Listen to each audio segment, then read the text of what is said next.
আমরা গিয়ে প্রধান উপদেষ্টার ওখানে ঢুকতেই পারি না। আমরা দেখি যে খলিলুর রহমানই বেশিরভাগ সময় প্রধান উপদেষ্টার ওখানে বসে কথা বলেন। তো একটা সরকারের মধ্যে এই ধরনের সমস্যাগুলো থাকতেই পারে, এই ধরনের আলোচনা গুরুত্বপূর্ণ, কেউ বেশি কেউ কম, এই বিষয়গুলো থাকে। কিন্তু কথা হচ্ছে যে আমরা এখন জানতে পারছি বিভিন্ন উপদেষ্টারা বলছেন যে তারা পদত্যাগ করতে চেয়েছিলেন। যেমন আমরা ব্রিগেডিয়ার সাখাওয়াতের কথা শুনেছি, উনি বলেছেন যে উনি রিজাইন করতে চেয়েছিলেন। তৌহিদ হোসেন বলছেন উনি রিজাইন করতে চেয়েছিলেন। এর বাইরে যিনি স্বাস্থ্য উপদেষ্টা নূরজাহান বেগম, উনিও আমরা শুনেছিলাম বলতে এগুলো অথেন্টিক আর কি, যে উনিও বলেছিলেন যে উনি তো অলরেডি রিজিগনেশন দিয়ে রেখেছেন। এখন আমরা বুঝতে পারছি যে এই যে অন্তর্বর্তীকালীন সরকারটা যে এত দুর্বল একটা সরকার ছিল এবং তাদের যে মানে কোঅর্ডিনেশনের এত গ্যাপ ছিল, এখন এখানে ডিপ স্টেট কারা বা ডিপ স্টেট কি? আমাদের দেশে সাধারণত ডিপ স্টেট বলতে আমরা দুটা জিনিসকে বুঝে থাকি, যদিও ডিপ স্টেটের কোনো নির্দিষ্ট সংজ্ঞা নাই।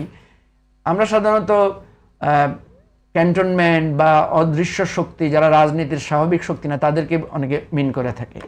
অনেকে মিন করেন এমন কিছু মধ্যবর্তী লোক যারা কোনো পদ অবলম্বন করেন না, কিন্তু তারা বিভিন্ন ক্ষেত্রে তাদের প্রভাব থাকে, এবং এটাকে বোঝানো হয় বিশেষ করে বহিঃশক্তির প্রভাবশালী কোনো রাষ্ট্র, প্রভাবশালী কোনো গোয়েন্দা সংস্থা, এই ধরনের জায়গাগুলোকে বোঝানো থাকে।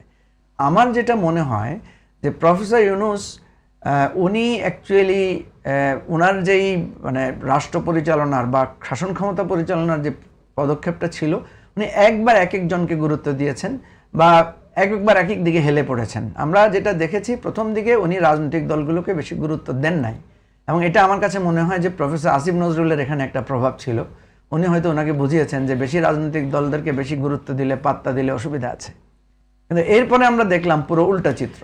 এরপরে দেখলাম যে পুরো রাজনৈতিক দল, বিশেষ করে 3টা রাজনৈতিক দলকে সরকার খুব বেশি গুরুত্ব দিয়েছেন, এবং যে কোনো সিদ্ধান্ত নেওয়ার ক্ষেত্রে আপনি দেখবেন বিএনপি, জামাত এবং এনসিপি স্পেশালি, এই 3টা দলের মধ্যে আমরা দেখেছি যে কর্তৃত্ব বা তাদের সিদ্ধান্তর ক্ষেত্রে সরকার তাদের সাথেই বেশি বেশি মানে মতামত নিয়েছে বা তাদের উপর ডিপেন্ডেন্ট হয়ে গেছে।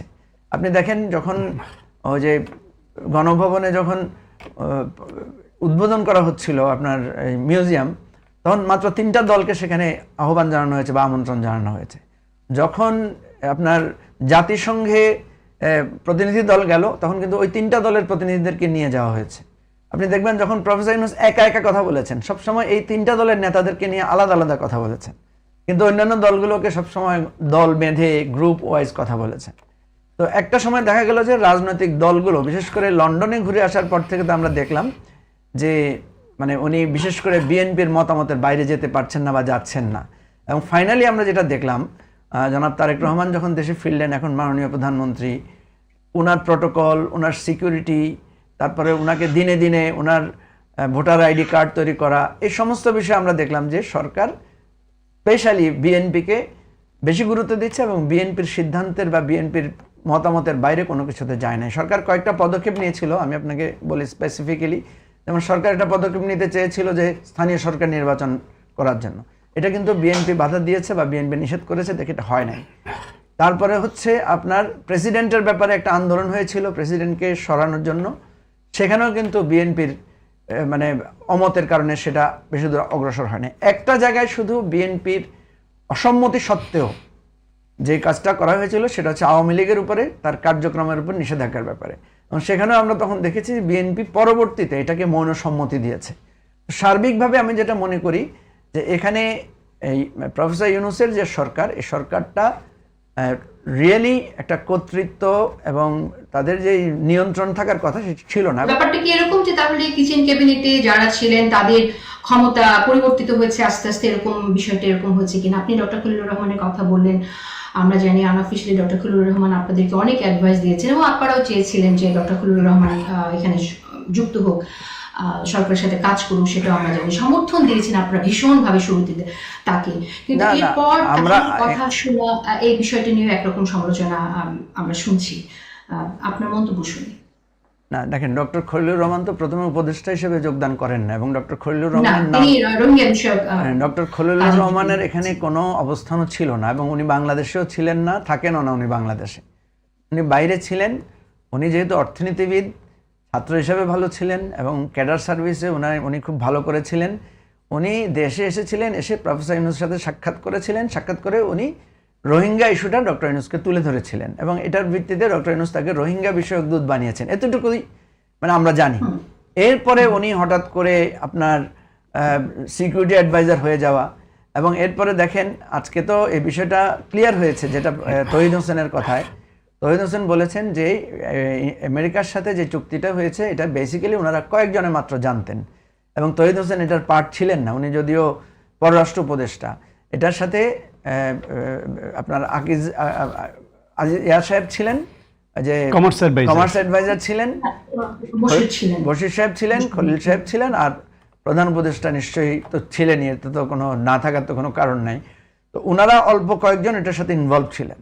তো এখন প্রশ্ন হচ্ছে যে ডক্টর খলিলকে কেন প্রফেসর ইউনূস এত গুরুত্ব দিয়েছেন, এবং বিশেষ করে লন্ডন সংলাপের পরে ডক্টর ইউনূসের গুরুত্ব কিভাবে বাড়লো, এবং এরপরে ডক্টর ইউনূস খলিলুর রহমানের সাথে আমেরিকান চুক্তির বিষয়টাকে এত বেশি প্রাধান্য দিয়েছেন, বারবার ওনাকে আমেরিকা পাঠিয়েছেন। আর সবচাইতে মানে অদ্ভুত ঘটনা সেটা হচ্ছে যে ডক্টর খলিল একমাত্র ব্যক্তি যিনি রিজাইন করে একদিনও ওনাকে পতাকা ছাড়া বা ওনার ইয়ে ছাড়া থাকতে হয় না, উনি পরের দিনই আবার পররাষ্ট্রমন্ত্রী হিসেবে বিএনপি সরকারের শপথ নিলেন।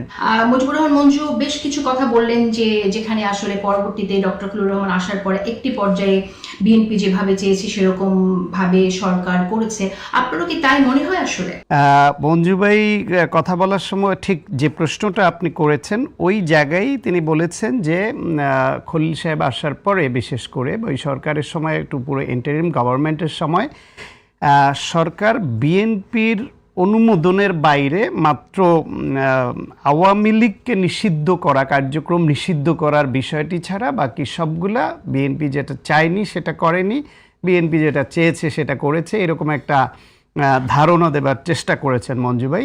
এর বাইরে খুব গুরুত্বপূর্ণ একটা ইস্যুতেও বিএনপির চাওয়াকে মোটেই মূল্যায়ন করেনি খলিল সাহেব আসার পরে, এবং যে কারণে বিএনপি ইন্টারিম গভর্নমেন্টকে বলতে বাধ্য হয়েছিল যে তারা বিএনপির সঙ্গে প্রতারণা করেছে। সেটা হলো জুলাই সনদ, তাদের নোট অফ ডিসেন্ট, এবং সেটার উপর ভিত্তি করে যে গণভোট, যে 4টা প্রশ্ন সামনে এনে এতগুলো বিষয় ইনকর্পোরেট করলো এবং নোট অফ ডিসেন্টের বিষয়টা উপেক্ষা করলো, এইটা নিয়ে বিএনপি খুব মনক্ষুণ্ণ ছিল, তারা প্রতিবাদ করেছে এবং সরকারকে প্রতারক বলেছে। সুতরাং এইটা মঞ্জু ভাই হয়তো উল্লেখ করতে ভুলে গেছেন।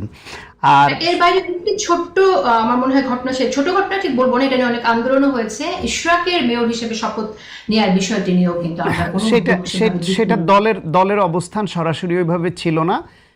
ইশরাক এবং তার এলাকার জনগণের, বিএনপির নেতাকর্মীদের অবস্থান সেটা ছিল। বিএনপির এটা দলগতভাবে এটা নিয়ে কোনো চাওয়া, কর্মসূচি বা সরকারের সঙ্গে কোনো দেন দরবার তারা তাদের পলিটিক্যাল অবস্থান পার্টিগতভাবে এক্সপ্রেস করে নাই। সে তারপরও এটা বিএনপির একজন নেতাকে উপেক্ষা করা সরাসরি। এখন ডিপ স্টেটের বিষয়, কিচেন ক্যাবিনেট, সেটা নিয়ে, আর এখানে আপনি যেটা বলছেন যে তখন কেন প্রতিবাদ করলো না ডিপ স্টেট নিয়ে, এইটা তৌহিদ সাহেব কিন্তু ডিপ স্টেটের বিষয়টাকে খুবই জেনারেলাইজড করে ফেলেছেন এইভাবে যে পৃথিবীর সকল দেশেই এরকম ডিপ স্টেট থাকে এবং অনেক বিষয়ে কম বেশি ইনভলভ হয়। এটাকে নিয়ে তিনি খুব আলাদাভাবে বেশি গুরুত্ব দিয়েও এক্সপ্রেস করেন নাই। ডিপ স্টেট তো আপনার টার্কি এবং আমেরিকার কেন্দ্রিক যে ডিপ স্টেটের ধারণা যেটা প্রথমে আসলো সেটা হলো ষড়যন্ত্র তত্ত্বের ডিপ স্টেট। আর এখন বাংলাদেশে বা বিভিন্ন দেশের ডিপ স্টেট নিয়ে যেটা বলা হচ্ছে, এটা হচ্ছে ষড়যন্ত্রমূলক ডিপ স্টেটের থেকেও আরেকটা ধারণা যোগ হয়েছে, বিশেষ করে থার্ড ওয়ার্ল্ড কান্ট্রিতে, এবং যারা আত্মনির্ভরশীল জাতি বা রাষ্ট্র গঠন করতে পারেনি, অন্যের উপর নির্ভরশীলতা অনেকাংশে থাকে, সেই সব রাষ্ট্রগুলোতে বাইরের একটা শক্তি দেশের ভেতরের কোনো শক্তিকে ব্যবহার করে সরকারের কার্যপদ্ধতি, দেশের গতি প্রকৃতি পরিবর্তনে ভূমিকা রাখে, সেই রকম একটা পরিস্থিতি কেউ তৈরি করে, সেটাও এক ধরনের ডিপ স্টেটের পার্ট বলা হচ্ছে। সরকারের ভেতরের সরকার, যেটা উপদেষ্টা আসিফ মাহমুদ সজীব ভুইয়া বলছিল তখনই, যে সরকারের ভেতরের সরকার, ওই সরকারের ভেতরের সরকারটাও ডিপ স্টেটের একটা কনসেপ্ট। সেটা প্রশাসন থেকে হতে পারে, সেটা বিচার বিভাগের মধ্য থেকে হতে পারে, সেটা বিভিন্ন বাহিনীর ভেতর থেকে হতে পারে, গোয়েন্দাদের ভেতর থেকে হতে পারে, আভ্যন্তরীণভাবে বিদেশের কোনো রকম প্ররোচনা ছাড়াও। ফলে ডিপ স্টেটের যে এখন জেনারেলাইজড যে কনসেপ্টটা, তার মধ্য থেকে উনি বলেছেন যে অনেক কিছুতেই ডিপ স্টেট ফাংশন করে, সেটাকে খুব গুরুত্বপূর্ণ করে উপস্থাপন করেননি, বরং গুরুত্বপূর্ণ করে উপস্থাপন করেছেন তিনি কিচেন ক্যাবিনেটের কথা, যে কিচেন ক্যাবিনেটে মাত্র 7 জন উপদেষ্টা, এরা যে সপ্তাহে একদিন বসে সেটা তিনি পররাষ্ট্র মন্ত্রণালয়ের দায়িত্বে নিয়োজিত একজন গুরুত্বপূর্ণ মন্ত্রণালয়ের উপদেষ্টা হওয়ার পরেও তিনি জানতেনই না। তিনি কোনো একদিন বিশেষ কাজে তাকে যখন ওইখানে আমন্ত্রণ জানানো হয়েছে, তিনি গিয়ে মিটিং করার পরে ওইখান থেকে তিনি একটা সূত্রে জেনেছেন যে এইরকম 7 জন উপদেষ্টা প্রতি সপ্তাহে একদিন বসেন এবং তারা গুরুত্বপূর্ণ বিষয়ে সিদ্ধান্ত গ্রহণ করেন। ফলে এই যে আমেরিকার সঙ্গে যে চুক্তিটা, এই বাণিজ্য চুক্তিটা, এই বাণিজ্য চুক্তিটাও ওই কিচেন ক্যাবিনেট অনুমোদন করেছে এবং তারা গুরুত্বপূর্ণ বিষয়ে উপদেষ্টা পরিষদের বৈঠক করবার আগে এই যে তারা সিদ্ধান্ত নিতেন এবং এই 7 জন যখন একসুরে, গুরুত্বপূর্ণ 7 ব্যক্তি, প্রধান উপদেষ্টার কাছের আন্দোলনকারীদের পক্ষের শক্তি, তারা মিলে যখন একসুরে কথা বলেন তখন অন্য উপদেষ্টাদের ওইখানে খুব বেশি বলার স্কোপ থাকে না। কি মনে হয় কারা সেখানে ছিল সেই না, kitchen কিন্তু cabinet? আমরা তো ধারণা করতে পারি যে ডক্টর মোহাম্মদ ইউনূসের ঘনিষ্ঠ কারা ছিলেন, সরকারের স্পোকম্যান কারা ছিলেন এবং বিভিন্ন গুরুত্বপূর্ণ বিষয়ে কারা জাতির সামনে তাদের বক্তব্য উপস্থাপন করতেন এবং সরকারকে খুব শক্তভাবে আপহোল্ড করতেন।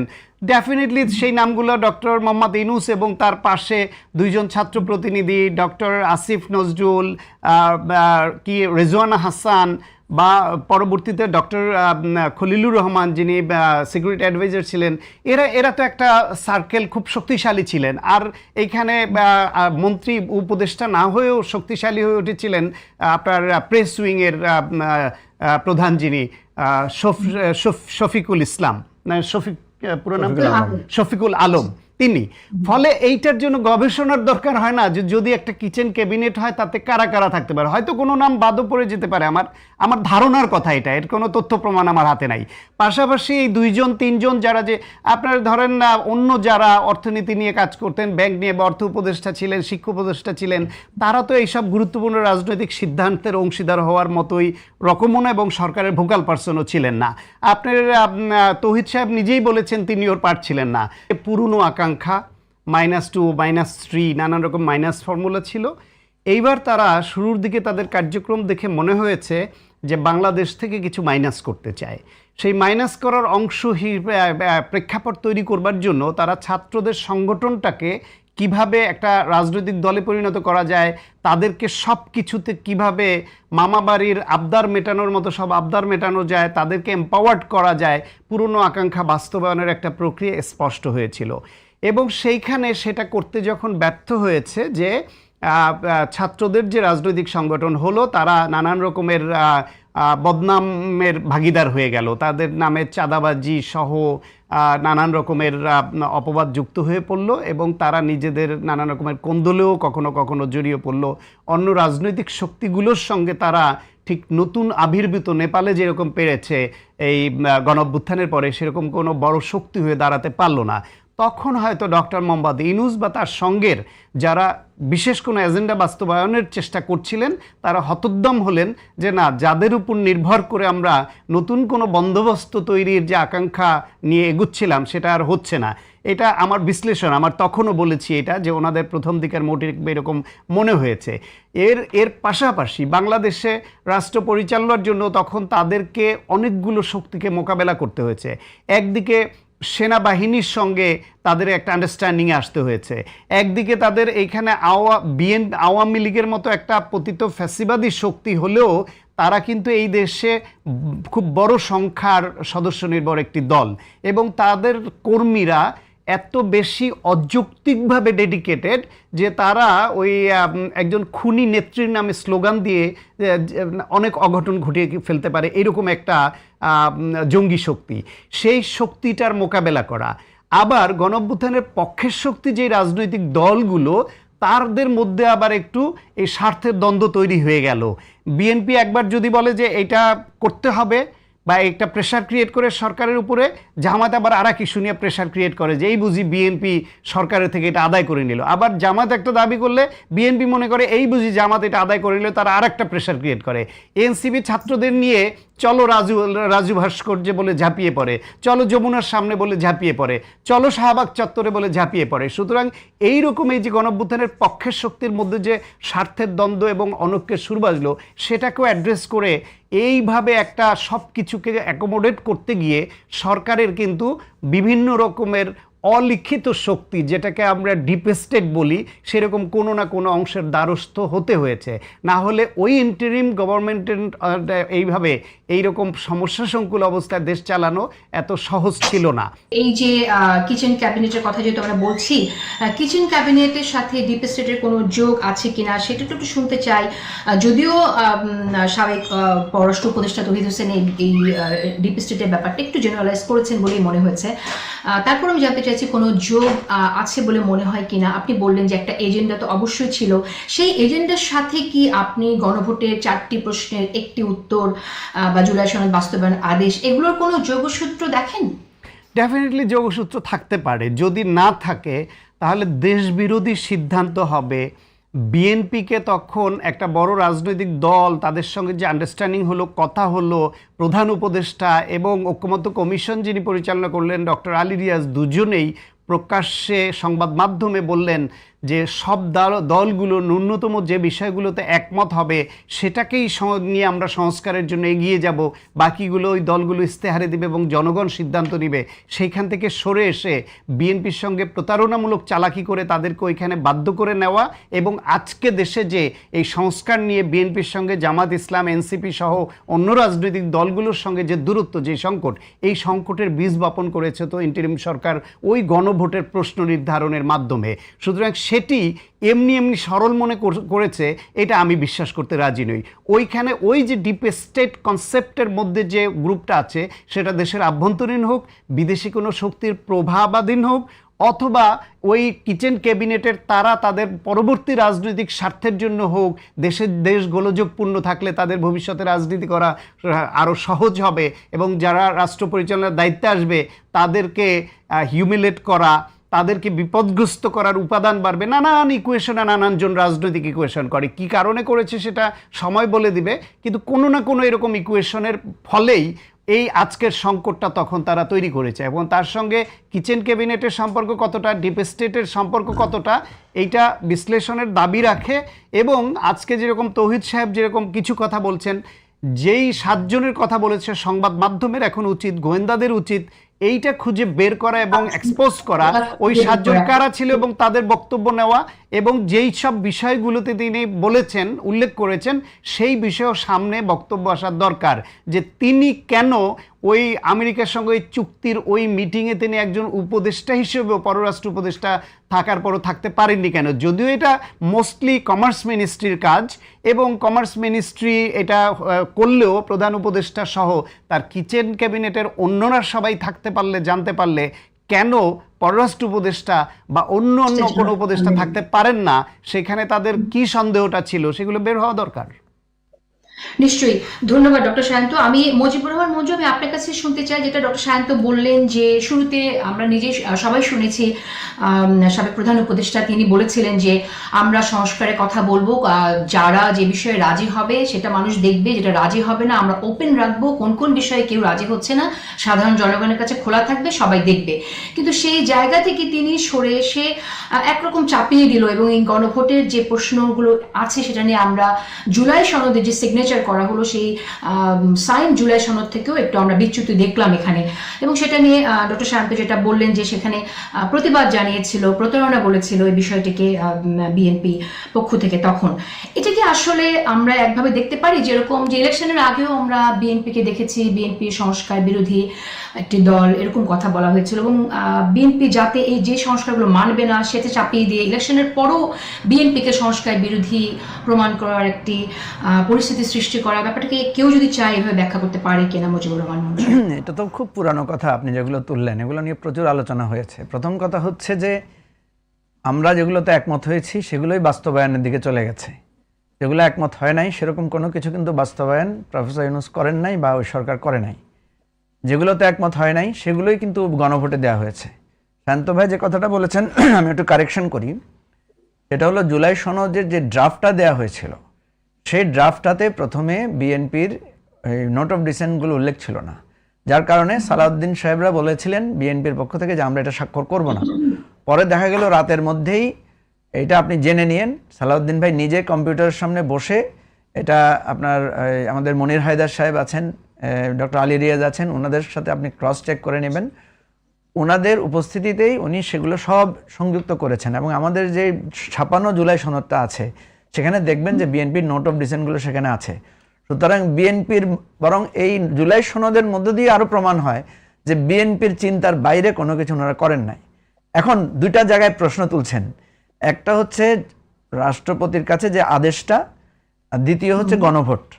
আদেশের ব্যাপারে বিএনপি, আমাদের যখন ওই ঐকমত্য কমিশন আলোচনা হচ্ছিল, বিএনপি তখন এটা নিয়ে ডিবেট তুলেছিল বা বিতর্ক তুলেছিল যে রাষ্ট্রপতির আদেশটা বৈধ কি অবৈধ, রাষ্ট্রপতি এই আদেশ দিতে পারেন কিনা।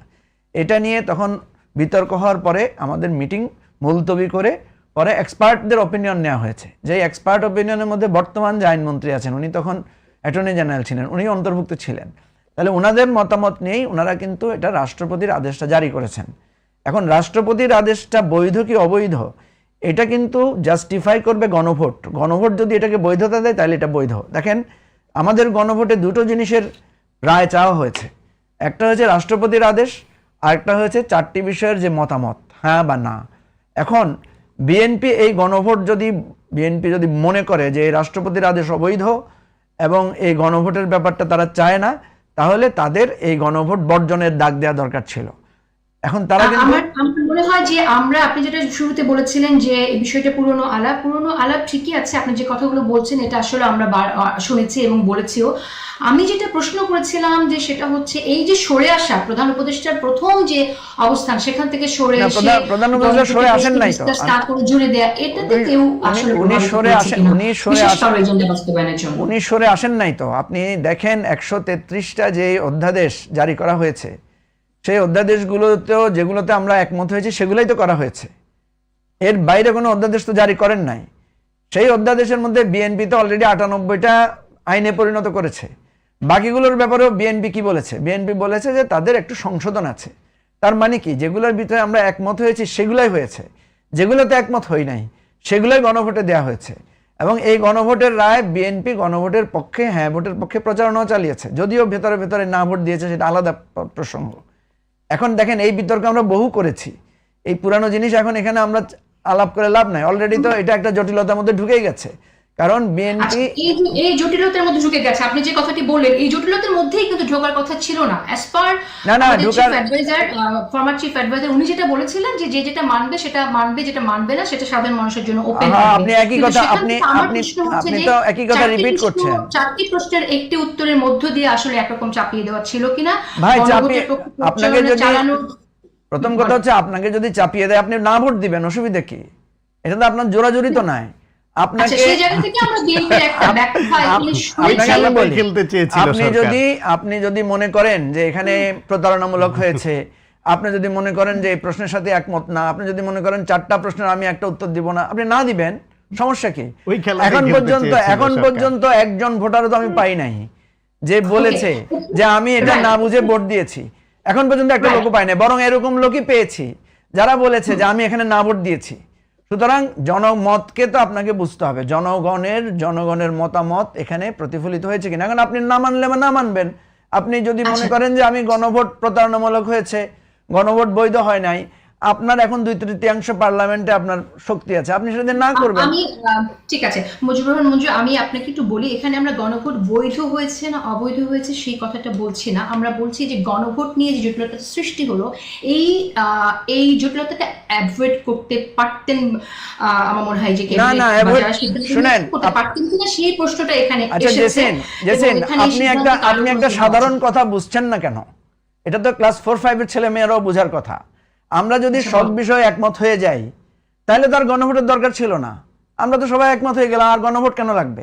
একমত হই নাই। আপনি তো এমন ভাবে বাইনারিতে ফেললেন, এই গণভোটটা এমন ভাবে বাইনারিতে হ্যাঁ এবং না বাইনারিতে ফেলা হলো যে 3টে একমত হওয়া সত্ত্বেও ধরেন একটি দল সে যদি পরিবর্তন চায়, সংবিধানের সংশোধন চায়, যে সব সংস্কার প্রস্তাব হচ্ছে সেটা চায়, কিন্তু একটি বিষয় না চায়, তাকেও এখন না বলতে হবে, হ্যাঁ বলতে হবে। না দিয়েছে তো, এই জন্যই তো আপনাকে এই যে লক্ষ লক্ষ লোক না ভোট দিয়েছে। তো আপনি তো কাউকে আন্ডারমাইন করতে পারেন না। এখন আমি যদি আপনাকে প্রশ্ন করি আপনি হ্যাঁ দিয়েছেন না না দিয়েছেন, ঠিক আছে, আপনি কি এখন জবাব দিবেন যে আমি তিনটা একটা না বুঝেই হাঁ দিছি, বলতে পারবেন? এখন আপনি জবাব দেন, আপনি তো সেটা দিবেন না। কথা হচ্ছে সাখাওয়াত হোসেন সায়ন্ত বলুক যে আমি এই চারটার মধ্যে, না না শুনেন, সাখাওয়াত হোসেন সায়ন্ত না শুধু, আমি যারা হাঁ ভোটে দিয়েছেন এরকম আমি 5টা লোক খুঁজে পেতে চাই, যে লোকটা বলুক যে আমি তিনটা বুঝে হাঁ দিছি আর একটা না বুঝেও আমি হাঁ দিছি, বলুক না সেটা তো তার রেসপন্সিবিলিটি। আপনারা এটাকে নিয়ে, আমরা জানি যে বিভিন্ন সময়ে আমরা দেখেছি যে অতীতে যেসব জায়গাতেই আসলে গণ অভ্যুত্থান হয়েছে, আমাদের এখানে বিপ্লব হয়নি, আমি যদি বিপ্লবের রেফারেন্সও টানি, এর আগেও আমরা দেখেছি যে জায়গাগুলোতে ইরানের ইসলামী বিপ্লব বলি বা ধরুন আরব বসন্তের অভিজ্ঞতা থেকেও যদি বলি, আমরা দেখেছি প্রত্যেকটি বিপ্লবের পরেই কোনো না কোনো বিশেষ গোষ্ঠী তাদের আকাঙ্ক্ষা চাপিয়ে দেওয়ার চেষ্টা করেন, যেটা এই জন্য হয়েছে। আমাদের এখানেও সেই বিষয়টা ঘটলো কিনা সেই পর্যালোচনা। ভাই আপনি তো একটা অবুঝ লোক না, আপনাকে কেউ একটা চাপাই দিবে, আমাকে চাপাই দিবে আর আমি সেটা মেনে নেব। শুনেন, আপনি যেটা বলছেন ইন্টেনশন এক একজনের এক এক রকম থাকতে পারে। আপনি কি চাপাই দিচ্ছেন? সে ফর এক্সাম্পল ধরেন 4টা কোশ্চেনের কথা বললেন, তো 4টা কোশ্চেনের একটা কোশ্চেন হচ্ছে যে উচ্চকক্ষ কিসের ভিত্তিতে হবে, এখানে চাপাই দেওয়ার কি আছে? এটা তো ক্লিয়ার কাট। আপনি কি মানে ভোটের ভিত্তিতে পিয়ারে হবে নাকি আপনার সিটের ভিত্তিতে পিয়ার হবে, এটাই তো প্রশ্ন। আরেকটা প্রশ্ন হচ্ছে,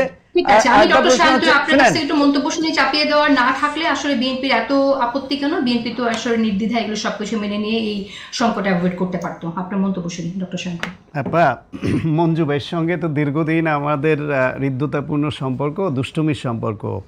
ওই সময় আমরা মজা করে বলতাম যে মঞ্জু ভাই প্রধান উপদেষ্টার খুব কাছের মানুষ এবং প্রধান উপদেষ্টা মনে হয় মঞ্জু ভাইয়ের থেকে এই পরামর্শ নিয়েছে, এই জন্য এইটা করলো, এরকম বলতাম, হাসাহাসি করতাম। যাই হোক, এটা ওই সময় আমরা মজা করে বলতাম।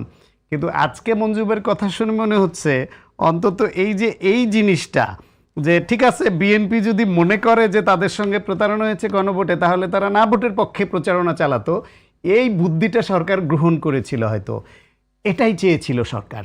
এবং ওই তৎকালীন যে জামাত এবং এনসিপি জোট এটা চেয়েছিল যে বিএনপি এমন একটা পরিস্থিতি তৈরি হোক, সেই পরিস্থিতিতে বিএনপি যাতে না ভোটের পক্ষে প্রচারণা করতে বাধ্য হয়, তখন ওই যে বিএনপি সংস্কার বিরোধী বলে যে তকমাটা লাগাতে চেয়েছিল, সেই তকমাটা যেন পোক্ত করে মারা যায় এবং ইয়াং জেনারেশনকে বা সাধারণ দেশবাসীকে যাতে এইটা বুঝ দেওয়া যায় যে দেখো বিএনপি সংস্কার চায় না, আমরা বলেছিলাম না এরা নার পক্ষে যাচ্ছে, এটা চেয়েছিল। এটা বুঝতে পেরেই বিএনপি শুরুর দিকে তাদের তৃণমূল পর্যায়ে ন্যায়ের পক্ষে অবস্থান থাকলেও একদম নির্বাচনের আগে এই পালসটা ধরতে পেরে তখন বিএনপি প্রধান বলছিলেন আপনি হার পক্ষে ভোট দেন।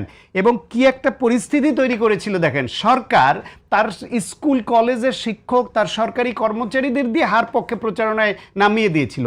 এক সময় যখন নির্বাচন কমিশন আপত্তি করার পরে এবং সেটা যখন বন্ধ করতে বাধ্য হলো, তারা বন্ধ করলো, তারপরে দেখলাম তখনও অপ্রকাশ্য থাকলো যেই সব যাদেরকে আমরা খুব গ্রহণযোগ্য প্রো ডেমোক্রেসিতে প্রবক্তা, তারা বয়ান উৎপাদন করেন এবং তারা গণতন্ত্র নির্বাচন ব্যবস্থাকে এগিয়ে নেবার জন্য কাজ করেন, পরে দেখলাম তাদেরকে টাকা দিয়ে প্রচারণা চালিয়েছে হ্যাঁ ভোটের পক্ষে সরকার নিজে করতে পারেনি। তারপর একটা পরিস্থিতিতে পড়ে শুরুতে করেছিল, তারপর আবার বিশেষ জায়গায় তারা ওই বিভিন্ন ব্যাংকের মাধ্যমে আপনার টাকা বিলি করিয়ে হ্যাঁ ভোটের পক্ষে প্রচারণা চালিয়েছে, কোটি কোটি টাকা ব্যয় করেছে। তার মানে হচ্ছে এই যে সরকারের অবস্থান হ্যাঁর পক্ষে যে ছিল সেটা তাদের প্রচারণা দেখে বোঝা গেছে। রাজনৈতিক বিএনপির প্রতিপক্ষ রাজনৈতিক শক্তিগুলোর উদ্দেশ্য এবং সরকারের উদ্দেশ্য এটাই ছিল যে একদিকে বিএনপি সরকারের প্রতিপক্ষ হোক, আবার জনগণের মধ্যে এই ভুল বার্তাটা তারা যেন গেঁথে দিতে পারে যে বিএনপি সংস্কারের পক্ষে না, এই জন্য তারা না ভোটের পক্ষে প্রচারণা চালাচ্ছে। দেখো বিএনপি রাজনৈতিক সিদ্ধান্ত হিসেবে তারা এটা পরে হ্যার পক্ষে প্রচারণা চালিয়েছে, কিন্তু তারা যেটাকে প্রতারণামূলক চালাকি বলেছে সরকারের এই যে গণভোটের এটা নিয়ে, এটা তো প্রকাশ্য বক্তব্য ছিল, তাদের দলীয় বক্তব্য ছিল। নজরুল ইসলাম খানের নেতৃত্বে বিএনপির প্রতিনিধি দল তারা স্টেটমেন্ট করেছে, তারা এটা নিয়ে প্রকাশ্যে কথা বলেছে মিডিয়ার সঙ্গে। এবং সর্বশেষ, যদিও এটাকে অনেকে ভিন্ন সমালোচনা করে, কিন্তু সালাউদ্দিন আহমেদ এটাও বলছেন যে তাদেরকে হ্যাঁ ভোটের পক্ষে প্রচারণা করানোর পরিস্থিতি তৈরি করা হয়েছিল, তারা বাধ্য হয়ে করেছে। বিএনপি তাদের কাজে প্রমাণ করতে পারে যদি যে তারা সংস্কার বিরোধী না, তাহলে এটা ওই অন্যদের অভিযোগটা ধোপে টিকবে না। দেখেন, বিএনপি বাংলাদেশের রাজনৈতিক দল হিসেবে আনুষ্ঠানিকভাবে এই সংস্কারের প্রবক্তা হিসেবে এগিয়ে আছে অন্য যে কোনো কারো থেকে। তারা ম্যাডাম খালেদা জিয়ার নেতৃত্বে 2016 সালে ভিশন 2030 যেই বই প্রকাশ করে একটা ঢাকার বড় একটা হোটেলে অনুষ্ঠান করে প্রচারণা চালিয়েছিল, সেখান থেকে শুরু করে এই 31 দফা যে রাষ্ট্র মেরামতের, সেখানে মঞ্জুবাইরাও ছিলেন এবং তাদের পরামর্শ সেখানে আছে। আমি জানি যে সেই সময় সরকার বিরোধী সকল দলের ওইখানে কোনো না কোনোভাবে আনুষ্ঠানিক বা অনানুষ্ঠানিক সংশ্লিষ্টতা, পরামর্শ এবং সমর্থন ছিল। সেই 31 দফা, তার আলোকে বিএনপি আবার নির্বাচনী ইস্তেহার দিয়েছে।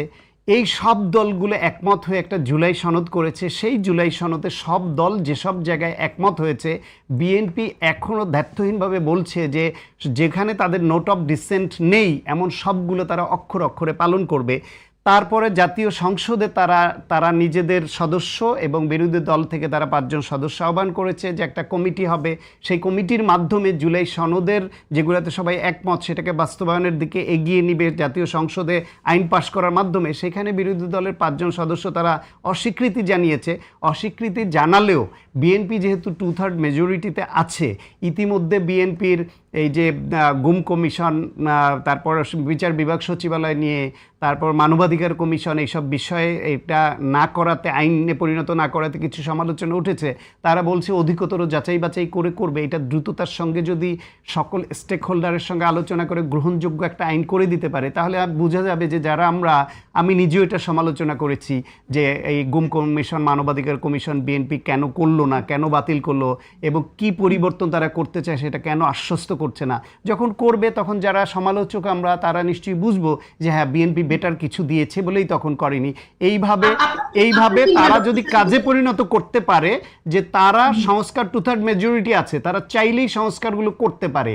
এটা যত দ্রুততার সঙ্গে যৌক্তিকভাবে আইনসম্মতভাবে সংস্কার করে দেখাবে, তত তাড়াতাড়ি বিরোধী দলের যে অভিযোগ, সে অভিযোগ তাদের উড়ে যাবে। ধন্যবাদ আপনাকে মুজিবুর রহমান মঞ্জু। আমরা নির্বাচন হলো, পরিবর্তিত পরিস্থিতিতে আমরা রাজনৈতিক দলগুলোর একরকম সহাবস্থান আমরা প্রত্যাশা করেছিলাম। আপনারা যারা গণঅভ্যুত্থানের পক্ষে আপনারা লড়াই করেছেন, মাঠে নেমেছেন জীবনের ঝুঁকি নিয়ে, কিন্তু আমরা দেখলাম যে নতুন যে দলটি হলো, যে দলটির কথা ডক্টর শান্ত এখানে বললেন যে তাদেরকে আসলে বিভিন্নভাবে প্যাট্রন করা হয়েছে অন্তর্বর্তী সরকার, যাতে করে দল হিসেবে তারা দাঁড়িয়ে যায়। সেই দলটি কি এখনো, যারা আসলে কিচেন ক্যাবিনেটে ছিলেন, তারা এখনো পরামর্শ দেন? তাদের কাউকে কাউকে আমরা এমন মন্তব্য করতে শুনি যেটা আসলে একটা সহিংসতাকে উস্কে দেওয়ার মতো।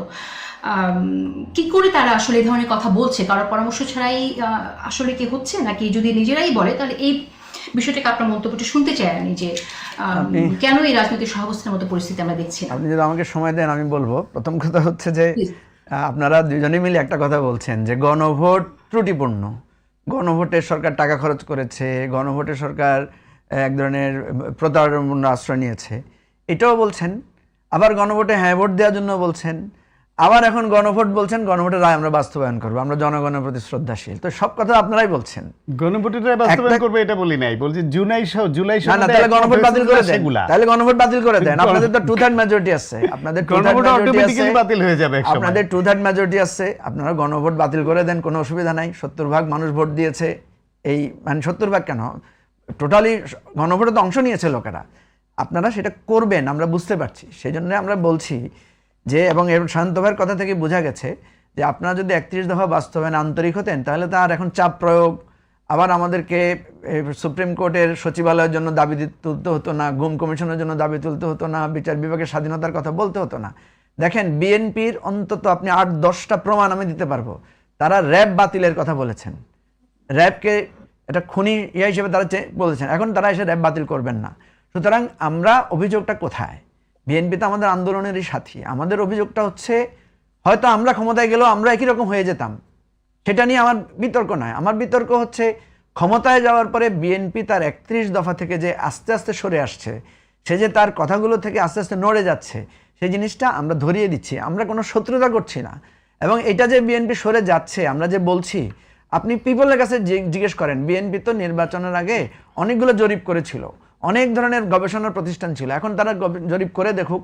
আপনি দেখেন যে লোকগুলো বিএনপির পক্ষ থেকেও যারা এই গণভোটে ভোট দিয়েছে, তাদের প্রচুর লোকদের মধ্যে আমরা নানা রকম প্রতিক্রিয়া দেখি। এনিওয়ে, আমার পরামর্শ থাকবে, শান্ত ভাই যেহেতু রিসার্চ ওরিয়েন্টেড লোক, আমার অনুরোধ থাকবে বিএনপিকে একটা পরামর্শ দেওয়ার জন্য, যে আপনারা বিএনপিকে একটা গবেষণা করতে বলেন, একটা সার্ভে করতে বলেন যে বিএনপি কি আসলে সংস্কার চায় না চায় না। আমি আপনাকে একটা কথা বলি, আজকে 100 দিন পার হতে যাচ্ছে। 100 দিনের মধ্যে আপনি যদি প্রধানমন্ত্রীকে আলাদা করে দেখেন, তারেক রহমান সাহেবকে, আপনি দেখবেন আমি হয়তো ওনার খুব বেশি দোষ খুঁজে পাবো না। কিন্তু এই 100 দিনে আপনি যদি বিএনপি এবং সরকারকে দেখেন, আমি প্রশংসা করার মতো একটা জায়গা খুঁজে পাবো না। কারণ চাঁদাবাজি, অন্তকোন্দল, দলীয়করণ, নানা ধরনের মানে করাপশনের কথাবার্তা অলরেডি বাতাসে বেড়ানো শুরু করেছে।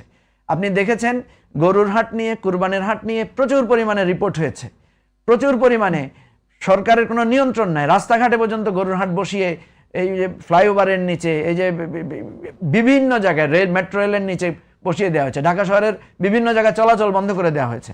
তো এই জিনিসগুলো পাবলিক দেখছে। আমরা এই বিষয়ে শুনবো, আর আপনি বলেছেন যে অলরেডি অনেকেই এটা নিয়ে কথাও বলেছে। আমি আপনার প্রশ্নটাতে যাই।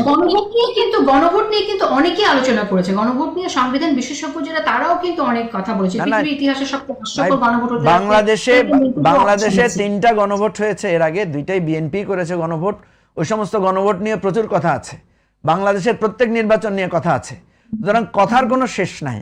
কথা হচ্ছে, আমি আপনাকে বলি যে আপনি সব বলবেন তা তো হয় না। আপনি হয় গণভোটকে বলবেন ইয়েস মেনে নিলাম, আপনি বলবেন এটা ঠিক হয় না, ওইটা ঠিক হয় না, ওইটা ঠিক হয় না, আবার বলছেন মেনে নিচ্ছি, তাহলে লাভটা কি হলো? আপনিই তো সব বলছেন। বিএনপি তো বলছে তারা নির্বাচনের জন্য এটা বাধ্য হয়েছিল, কারণ আমরা 5 বছর থাকার একটা আওয়াজ শুনেছিলাম যে প্রধান উপদেষ্টা যেন 5 বছর থাকে, সেরকম একটা আওয়াজ। ভাই, আপনি তো বাধ্য হন নাই। আপনাকে যখন স্থানীয় সরকার নির্বাচনের জন্য আমরা বলেছিলাম, তখন তো আপনি বাধ্য হন নাই। আপনাকে যখন বিভিন্ন বিষয় বলা হয়েছিল, তখন তো আপনি বাধ্য হন না। আপনি এটাতে বাধ্য হয়েছেন কেন? এগুলো মানুষকে ভুলানো যাবে কথা বলে, বা নিজে প্রবোধ দেওয়া যাবে, বাস্তব না।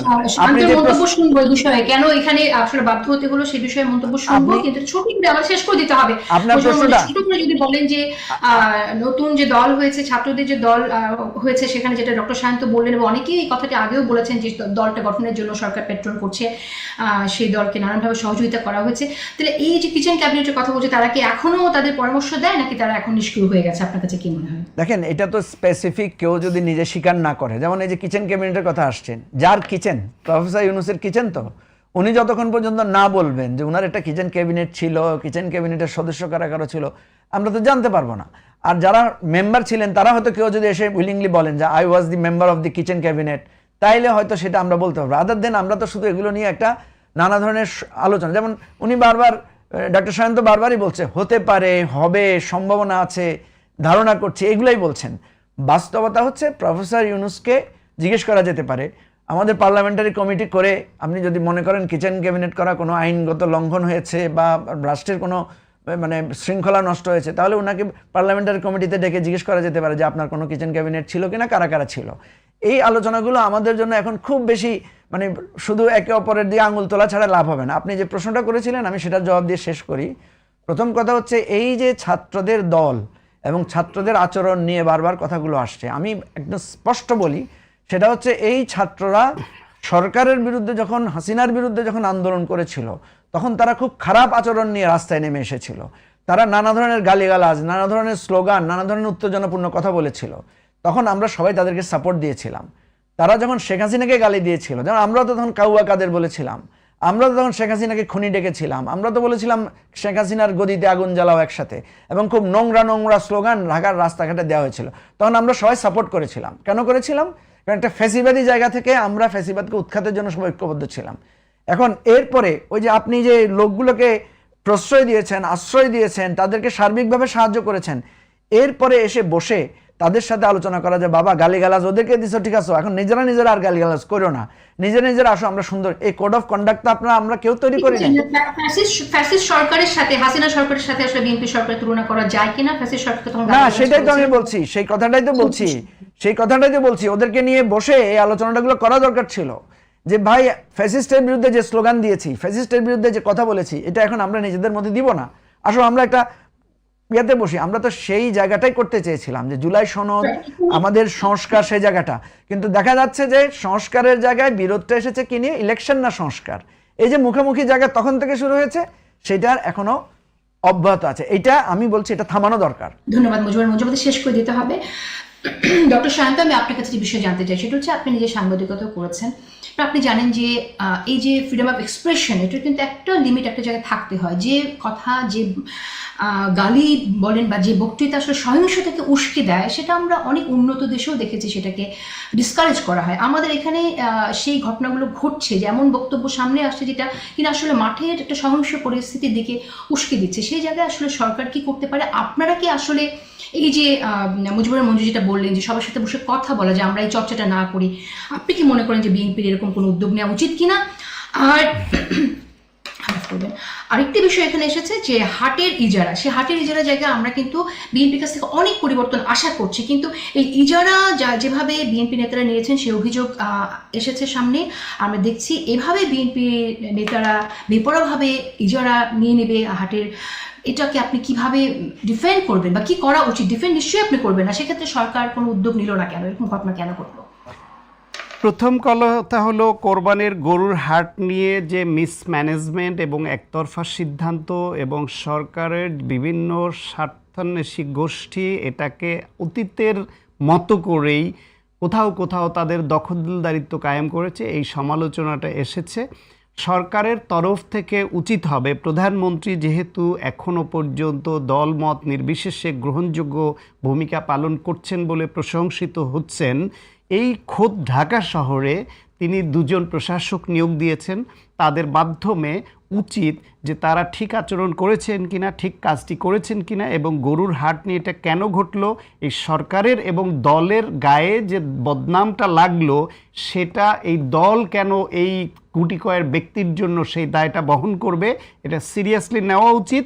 যদি ভুল হয়ে থাকে সরকারের তরফ থেকে বা দলের তরফ থেকে দুঃখ প্রকাশ করা উচিত, এবং যারা এর সঙ্গে দায়ী তাদেরকে শাস্তির আওতায় আনা উচিত।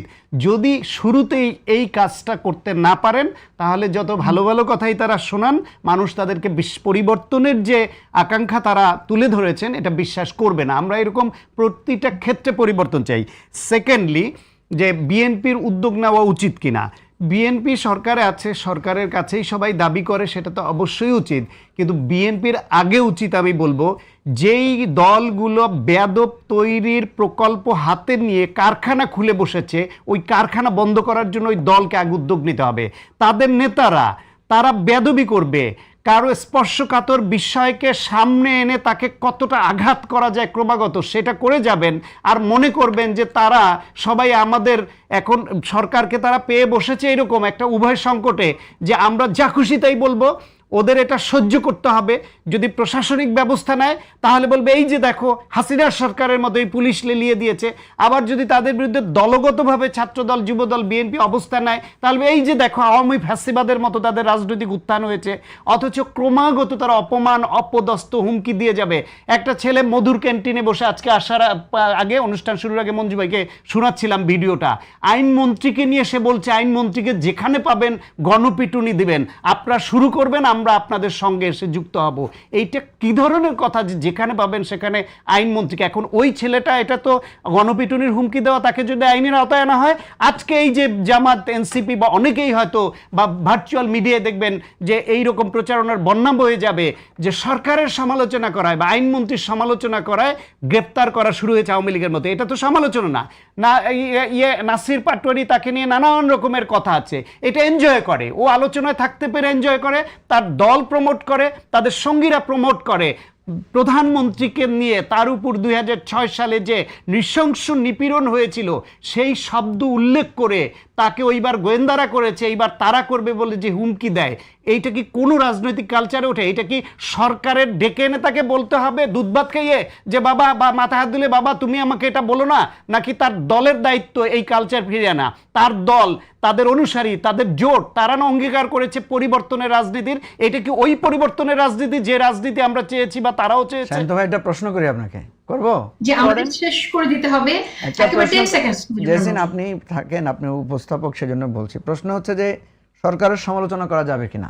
সমালোচনা করা যাবে, ঠিক আছে, সেই সমালোচনার না, না, ভাষার লিমিট আমি বলছি, বলেন। একটা গণতান্ত্রিক সমাজে সবচেয়ে বেশি সমালোচনা সরকারকে করা যাবে, এটা হচ্ছে গণতন্ত্রের সৌন্দর্য।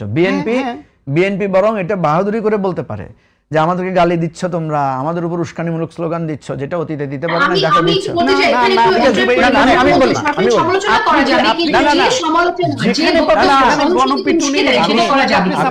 আমি তো প্রশ্ন সেটাই করছি, আমাকে প্রশ্ন যেখানে পাবে গণপিটুনি এটা সাপোর্ট করেন আপনি, ওইটাকে তো সমালোচনা না। ভাই আমি তো আপনাকে সেই কথাটাই বলছি, সমালোচনা, ফৌজদারি অপরাধ, হুমকি, গালিগালাজ তো এক জিনিসটা, আপনি এখানে ভাগ করেন যে কোনটা কোনটা সমালোচনা, সেটা ঠিক করেন। ধরেন আমাদের দেশে কি হয়, দালাল, প্রতারক, তারপরে কি বিশ্বাসঘাতক, এটা একজন আরেকজনকে বলে, ঠিক আছে, রাজনৈতিক কথা হয়। আমাদের দেশে অমুকের চামড়া তুলে নিব আমরা, অমুকের গদিতে আগুন জ্বালা একসাথে, এগুলাকে আমরাও দিয়েছি, এগুলাকে ছাত্র জীবনে রাজনীতি করার সময় আমরাও এই দিয়েছি। সমস্ত ভাষাকে কখনোই ফৌজদারি অপরাধ এমন কিছু বক্তব্য আছে যে বক্তব্যগুলো আসলে শুধুমাত্র চামড়া তুলে নেওয়ার মতো বক্তব্য না। আমি জেসিন প্লিজ আমাকে লেট মি ফিনিশ, আমাকে একটু বলতে দেন না ভাই। আমার কথা হচ্ছে যে যেই জিনিসগুলোকে মনে হচ্ছে যে এগুলো লিমিট ক্রস, এগুলোকে আমরা চিহ্নিত করি, এগুলোর ব্যাপারে আইনগত ব্যবস্থা নিতে অসুবিধা কোথায়? সেই ঠিক তখনই যেন এনসিপি জামাত বা আমরা কেউ যেন ওদের পক্ষ নিয়ে আবার প্রচারণা না নামে। আমার কথা হচ্ছে এখন তো সবকিছু ডকুমেন্টেড আছে, এখন তো এমন না যে মিথ্যা বলে কোনো কিছু পার পাওয়া যাবে। এখন তো প্রত্যেকটা, যেমন ওই যে আপনি আমাকে একটা জিনিস দেখালেন, আমি মনে করি হ্যাঁ, কাউকে যদি বলা যায় অমুককে গণভোট নিতে হবে, ডক্টর সায়ন্ত এবং মুজিবুর রহমান মঞ্জু অশেষ